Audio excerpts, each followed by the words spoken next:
माता दी, जय श्री कृष्णा। स्वागत है आपका मेरे चैनल मां ब्रह्मांड कृपा @अनीता धार्मिक ज्ञान पर। आज मैं आपको वैशाख माह में जो आने वाली विकट संकट चतुर्थी है उसका महत्व और उसका शुभ मुहूर्त और उसके पीछे की कहानी बताऊंगी। आप सब ध्यान से सुनिएगा। वैशाख माह में आने वाली विकट संकट चतुर्थी का विशेष धार्मिक महत्व माना जाता है। ये व्रत भगवान गणेश जी को समर्पित होता है और हर महीने कृष्ण पक्ष की चतुर्थी तिथि को रखा जाता है। पंचांग के अनुसार 2026 में वैशाख विकट संकट चतुर्थी का व्रत 5 अप्रैल रविवार को पड़ रही है। आपको बता दें कि इस दिन भक्त विधि विधान से व्रत रखते हैं, गणेश जी की पूजा अर्चना करते हैं और रात में चंद्रमा को अर्घ्य देने के बाद व्रत का पारण करते हैं। मान्यता है कि इस दिन सच्चे मन से गणपति जी की पूजा करने से जीवन की सभी बाधाएं दूर होती है और सुख समृद्धि का आशीर्वाद मिलता है। आइए जानते हैं तिथि और शुभ मुहूर्त। चतुर्थी तिथि शुरू हो रही है 5 अप्रैल 2026 से रविवार को सुबह 11:59 बजे से और चतुर्थी तिथि समाप्त हो रही है 6 अप्रैल 2026 सोमवार को दोपहर 2:10 पर। व्रत की तारीख, उदय तिथि और चंद्रोदय की गणना के अनुसार विकट संकट चतुर्थी का व्रत 5 अप्रैल 2026 रविवार को रखा जाएगा। धार्मिक मान्यता के अनुसार विकट संकट चतुर्थी का व्रत विशेष रूप से संकटों को दूर करने वाला माना जाता है। संकष्टी का अर्थ ही होता है संकटों का नाश करने वाला, इसलिए इस दिन गणपति पापा की आराधना करने से व्यक्ति के जीवन में आ रही परेशानियां कम होने की मान्यता है और मनोकामना पूर्ण होती है। साथ ही इस व्रत को करने से बुद्धि, ज्ञान और सफलता में प्राप्ति होती है। आइए अब मैं आपको संकट चतुर्थी की कथा सुनाने जा रही हूँ। आप सब ध्यान से सुनिएगा। जय बोलो गणपति महाराज की जय, जय बोलो विनायक महाराज की जय। एक बार पार्वती जी ने गणेश जी से पूछा कि वैशाख माह के कृष्ण पक्ष की जो संकटा नामक चतुर्थी कही गई है उस दिन कौन से गणेश का किस विधि से पूजन करना चाहिए एवं उस दिन भोजन में क्या ग्रहण करना चाहिए।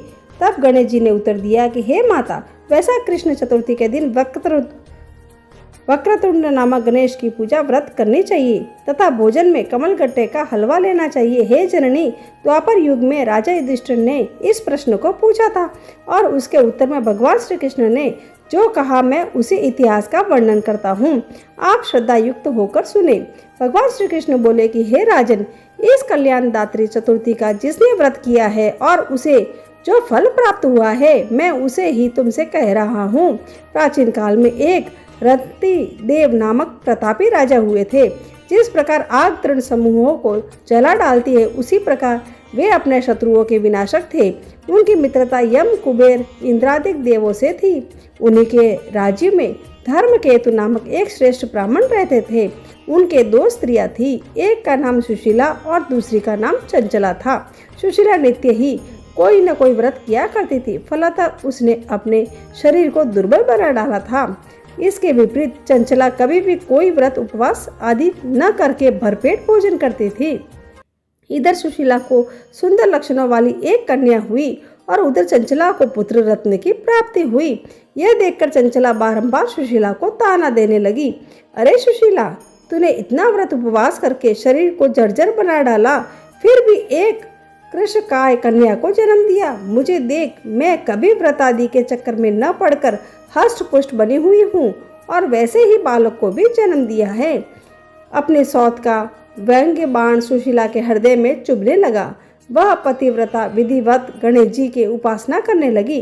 जब सुशीला ने भक्ति भाव से संकटनाशक गणेश चतुर्थी का व्रत किया तो रात्रि में वरदायक गणेश जी ने उसे दर्शन दिए।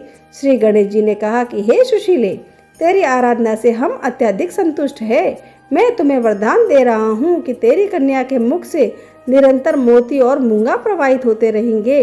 हे कल्याणी, इससे तुझे सदा प्रसन्नता रहेगी। हे सुशीले, तुझे वेद शास्त्र वेता एक पुत्र भी होगा। इस प्रकार का वरदान देकर गणेश जी वहां से अंतर्ध्यान हो गए। वरदान प्राप्ति के फल स्वरूप उस कन्या के मुंह से सदैव मोती और मूंगा झड़ने लगे। कुछ दिन के बाद सुशीला को एक पुत्र उत्पन्न हुआ। तदंतर धर्मकेतु का स्वर्गवास हो गया। उसकी मृत्यु के उपरांत चंचला घर का सारा धन लेकर दूसरे घर में जाकर रहने लगी, परंतु सुशीला पति गृह में रहकर ही पुत्र और पुत्री का पालन पोषण करने लगी। अपनी कन्या के मुंह से मोती मूंगा गिरने के फलस्वरूप सुशीला के पास अल्प समय में ही बहुत सा धन एकत्रित हो गया।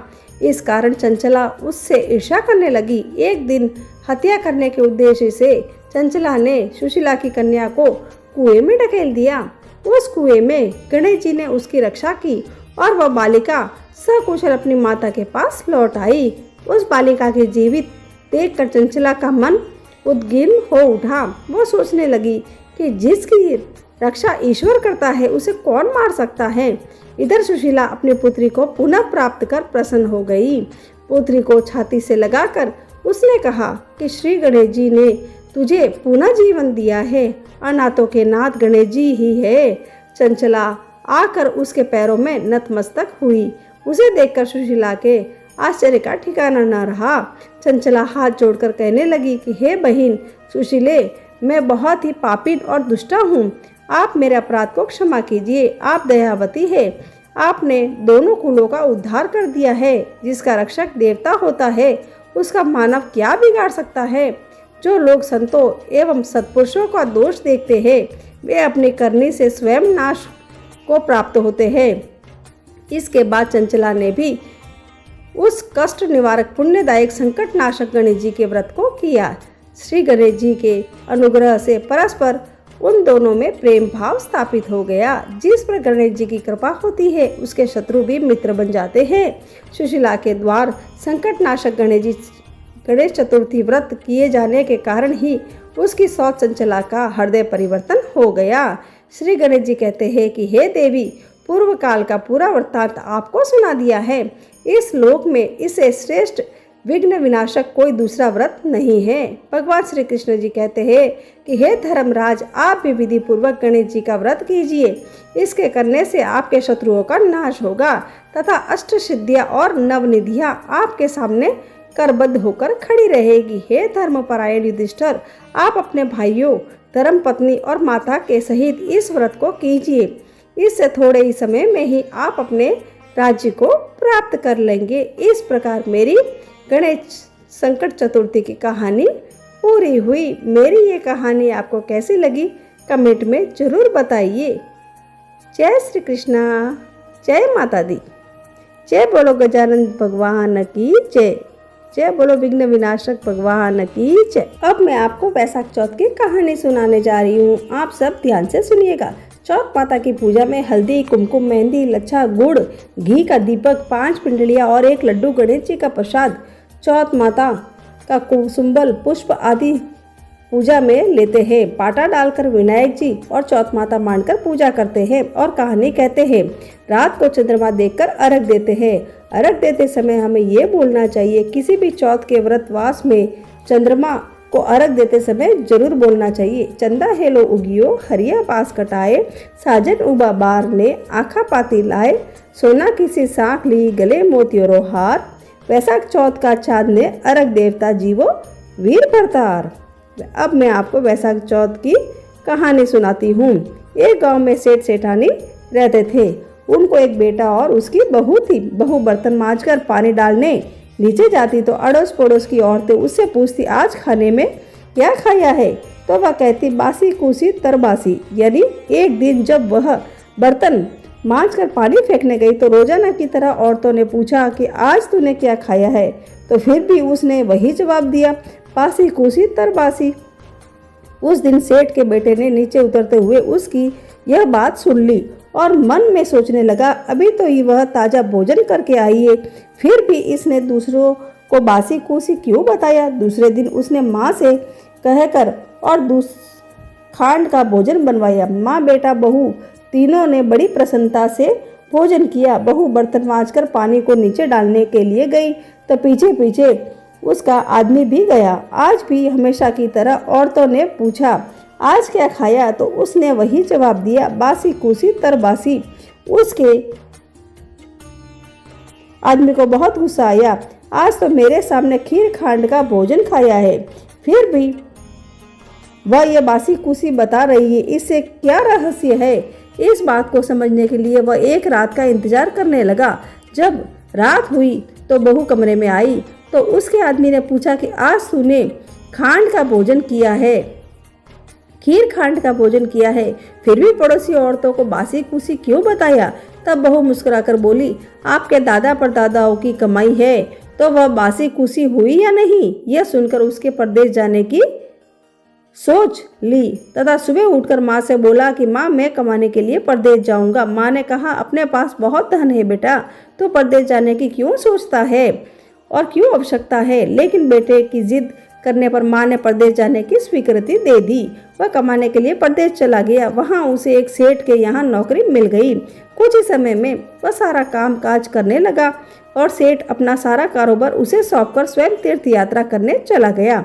इधर सास ने बहू से कह रखा था कि दिए को बुझावे तो चूल्हे की मत बुझाना और चूल्हे की बुझ जावे तो दिए की मत बुझाना। लेकिन एक दिन दोनों अग्नि बुझ गई तो बहू पड़ोस में अग्नि लेने गई। उसने देखा कि वहाँ पड़ोस की औरतें किसी माता का पूजन कर रही थी। यह देखकर उसने पूछा कि आप किस माता का पूजन कर रही हो, तो मुझे भी बताओ, वह किसका व्रत है तथा इसके करने से क्या फल होता है? तो उनमें से एक बोली, हम चौथ माता का व्रत व पूजन कर रही है। बुछड़े का मिलन होता है, निपुति को पुत्र प्राप्त होता है। इस बार बहू ने कहा कि माता का व्रत मैं भी करना चाहती हूँ। मेरे भी पति परदेश गए हुए हैं और काफी समय हो गया है, लेकिन मेरी सास मुझे बाहर आने की अनुमति नहीं देती। तब मुझे कैसे पता लगेगा कि चौथ कब है? इस पर औरतों ने कहा कि तुम रोजाना एक डिबिया में गेहूं का दाना रखती जाना। जिस दिन 30 दाने पूरे हो जावे उसी दिन व्रत रख के शाम को चौथ माता की पूजा करके चंद्रमा को अर्घ्य दे देना, फिर खाना खा लेना। साहूकार की बहू कहे अनुसार व्रत करने लग गई। व्रत करते करते काफी समय बीत गया तो चौथ माता ने सोचा कि यदि इसकी नहीं सुनी तो अपने को कौन पूजेगा। तब चौथ माता ने साहूकार के बेटे को सपने में आकर कहा कि साहूकार का बेटा सो रहा है या जाग रहा है? उसने कहा, न सो रहा हूँ न जाग रहा हूँ, चिंता में पड़ा हूँ। इस पर चौथ माता ने कहा कि अब तू चिंता छोड़ और तेरे घर जाकर सब कुछ सुध ले। उसने कहा कि मैं कैसे जाऊँ, मेरा कारोबार बहुत फैला हुआ है। तब चौथ माता बोली कि सुबह उठकर नहा धोकर दुकान जाकर चौथ विनायक जी का नाम लेकर घी का दीपक जलाना, तेरा सारा काम सुलझ जाएगा। सुबह उसने वैसा ही किया। देखते देखते सारा हिसाब किताब हो गया और उसने घर जाने की तैयारी कर ली। घर को रवाना हुआ तो रास्ते में एक सांप जा रहा था। उसने सांप को सिसकार दिया। सांप ने गुस्से में आकर कहा कि मैं तो अपनी 100 साल की उम्र पूरी करके मुक्ति पाने जा रहा था, तूने बाधा डाल दी, अब मैं तुझे डसूंगा। इस पर साहूकार के बेटे ने कहा कि मैं 12 साल से मेरी माँ व पत्नी से मिलने जा रहा हूँ, उनसे मिलने के बाद मुझे डस लेना। तब सांप बोला कि तू घर जाकर पलंग पर सो जाएगा। तब उसने कहा कि मैं अपनी औरत की चोटी नीचे लटका दूंगा, उस पर चढ़कर आ जाना। घर पहुंचा तो वह उदास था। बेटा कुछ बोला नहीं, लेकिन उसकी औरत होशियार थी। सब बात पता करके उसने कमरे की एक सीढ़ी पर दूध, दूसरी पर चूरमा, बालू, रेत, इत्र, फूल आदि 7 सीढ़ियों की 7 वस्तुएं रख दी। आधी रात को फुफकारता हुआ सांप आया और सभी वस्तुओं का आनंद लेकर खुश हुआ, लेकिन वचनों से बंधा हुआ था तो डसना तो था ही। चौथ विनायक जी ने सोचा कि इसकी रक्षा नहीं की तो कलयुग में अपने को कौन पूजेगा। चौथ माता तलवार बनी, विनायक जी ढाल बने और जैसे ही सांप डसने लगा तो उसे मार दिया। साहूकार के बेटे को नींद नहीं आ रही थी। सांप के मरते ही उसने अपनी पत्नी को उठाया और चौपड़ पासे खेलने लगे। सुबह देर तक बेटा बहू उठे नहीं तो माँ ने कहा कि बेटा तो थका हुआ था पर बहू क्यों नहीं उठी। जाकर देखा तो खून ही खून हो रहा था। उसने कहा, मेरे बेटे बहू को किसी ने मार दिया। तब अंदर से बेटा बोला कि माँ, हमारा वैरी दुश्मन मरा है, यह सफाई करवाओ, तब हम बाहर आएंगे। माँ ने कहा कि सफाई करवाई और वे बाहर आए। नीचे आकर उसने माँ से पूछा, माँ, मेरे पीछे से किसी ने कोई धर्म किया था क्या? तो बहू बोली कि हाँ, मैंने किया था। इस पर सास ने कहा कि तूने क्या किया रे? तुझे तो मैं रोज 4 समय का खाना देती थी। बहू बोली कि मैं महीने में एक चौथ माता का व्रत करती थी। सुबह का खाना पानी वाली को देती थी, दूसरी बार का गाय के बछड़े को खिलाती थी, तीसरी बार का उठियाना में गाड़ देती थी, तो चौथी बाहर का मैं पूजा करके चंद्रमा देखकर फिर खाती थी। मैंने पूजा के लिए बनिया की दुकान से घी गुड़ मंगवाया, सो उसका जाकर हिसाब करो। सास ने पानी वाली से पूछा तो उसने कहा कि हाँ, महीने में एक दिन मुझे रोटी देती थी। बछड़े से पूछा तो उसके मुंह में फेफ के फूल गिरे। उठियाना खोदा तो रोटी के सोने के चक्कर निकले। बनिए से पूछा तो उसने भी कहा कि महीने में एक बार मेरे से घी गुड़ मंगवाती थी। फिर बहू ने कहा कि मुझे अब वैशाख की चौथ का उद्यापन करना है। सास बहू ने चौथ माता का व्रत व उद्यापन धूमधाम से किया और आराम से जीवन बिताया। हे चौथ माता उस पर प्रसन्न हुई जैसे ही सब पर प्रसन्न होना और सभी की मनोकामनाएं पूरी करना, अमर सुहाग देना। इस प्रकार मेरी वैशाख की चौथ माता की कहानी पूरी हुई। अगर आपको मेरी ये कहानी पसंद आई है तो मेरे इस वीडियो को लाइक करें, चैनल को सब्सक्राइब करें और अपने दोस्तों भाई बंधुओं के साथ जरूर शेयर करें। जय माता दी।